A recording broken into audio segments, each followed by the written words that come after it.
Hey YouTube, welcome back to my channel. My name is Dr. Daniel Kaplan, and my mission is to make psychology accessible to all. In the past few videos, we've been talking about substance use disorders. We discussed alcohol, we discussed amphetamine, cocaine, caffeine. We also discussed hallucinogens and cannabis. But when we think of addictions, it's more than just substances of abuse. So in today's video, we're going to talk all about gambling disorder and what it looks like, what the features are, and how it manifests in society. And then I'm going to end with some treatments for gambling disorder. And then in an upcoming video, stay tuned. The next video will be all about gaming.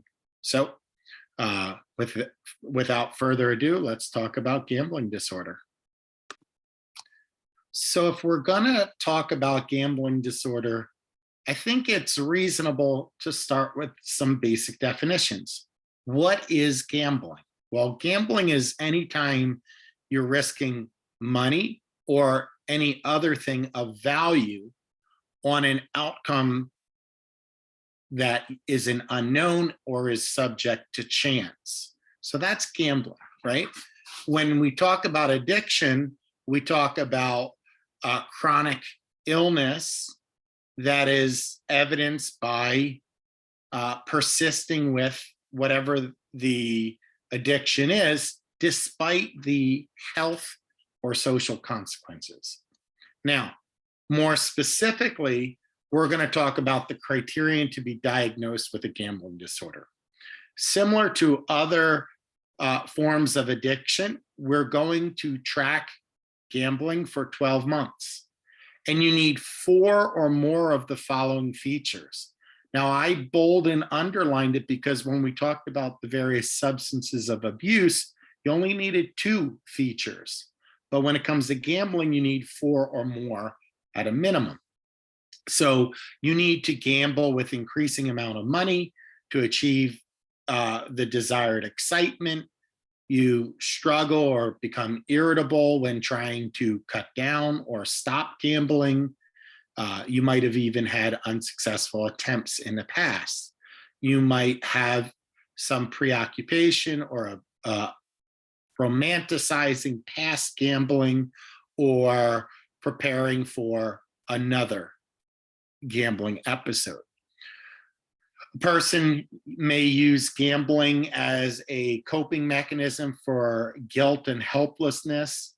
And then obviously there's the potential for chasing a return, right? Or chasing one's losses.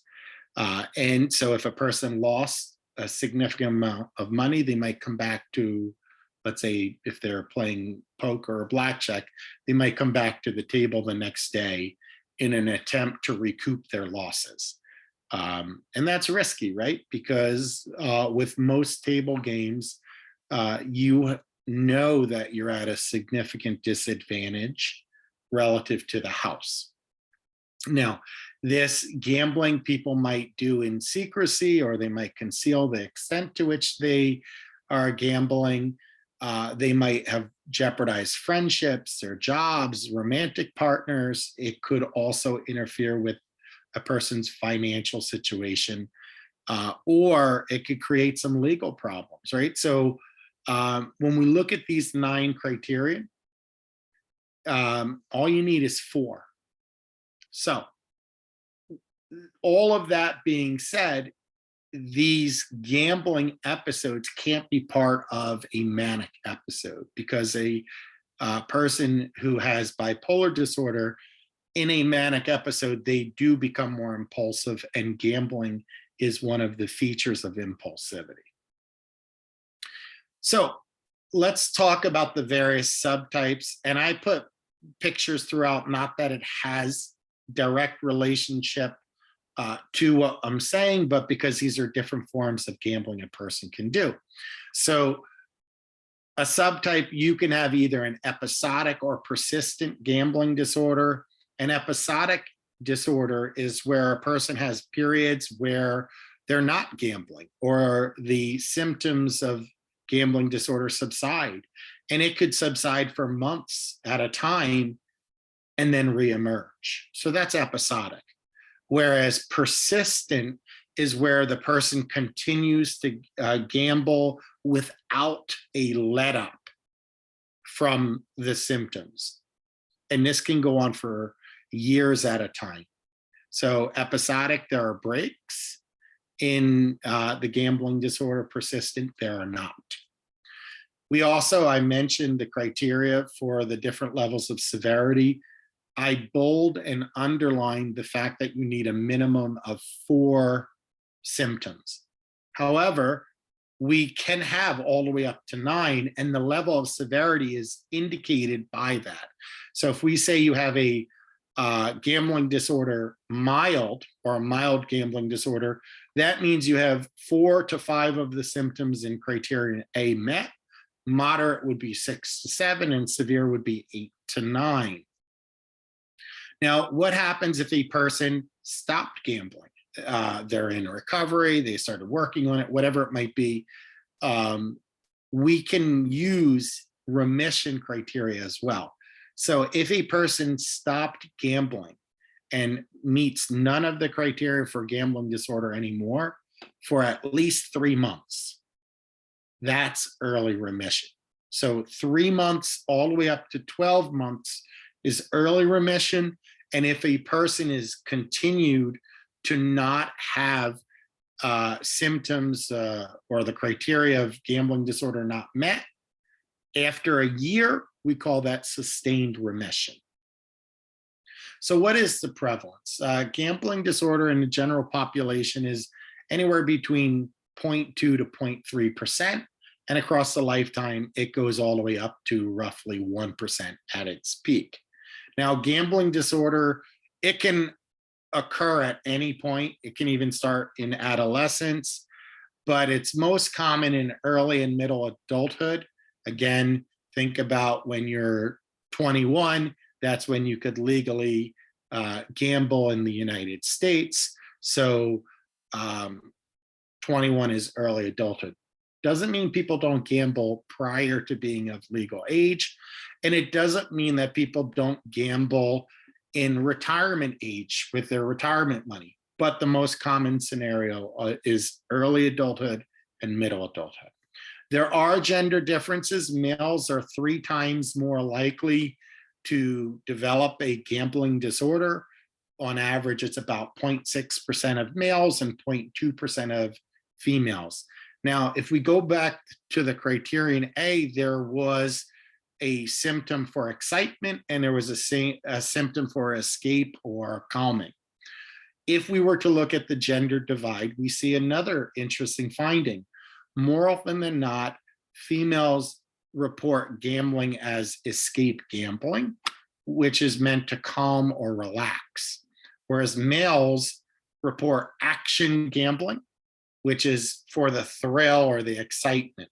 Doesn't mean that it doesn't happen, the opposite doesn't happen for each of the genders, but the common scenario is such.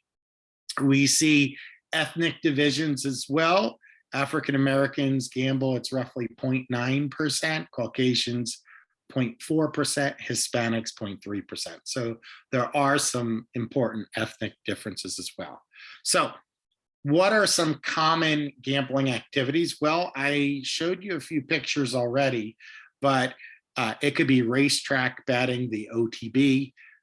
It could be table games, blackjack, poker, things like that. Sports betting. Sports betting has become incredibly popular due to companies like FanDuel, right? They make sports betting easy and you could gamble from your phone. Lottery tickets is common. Bingo. Bingo is a very common one. And that is something you see a lot on cruise ships. They market it. We also have online gaming. Once again, similar to sports betting, it allows you to game and bring gaming to your home, which increases problems. Scratch off tickets, things like that. We talked about poker. office pools, right? If you were to think of the Super Bowl, people might have buy a box for the Super Bowl, what the last numbers of the game's going to be. You might have other card games aside from poker. You might have craps, right? Slot machines. In some parts of the country, animal betting, animal fighting betting is common, and then Keno. So this is not an exhaustive list. I could have filled 3 to 4 different slides with the same amount as examples, but these are very common gambling activities. Now, what are some of the risk factors that people experience when, predisposing them for a gambling disorder? Emotional difficulties. If a person has other psychological problems, it is going to increase the risk of a co-occurring gambling disorder. Stress. You'll see throughout many of my videos on mental health, stress is a universal trigger. A distorted expectation of winning, right, relative to losing. I always say in therapy, the casino keeps their lights on for a reason. On average, people are going to lose. There might be some social pressure to gamble in younger individuals, attention deficits for that excitement or thrill. There might be family history of addictions. Does not have to be a gambling addiction. It could be any form of an addiction. And then in terms of the belief that you can control the outcomes. I'll give you an example of this.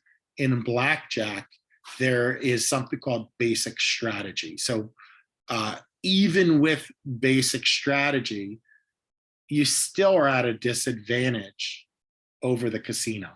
But people think that if they follow basic strategy, they're gonna fare much better. You might fare a little bit better, but you still don't have the advantage.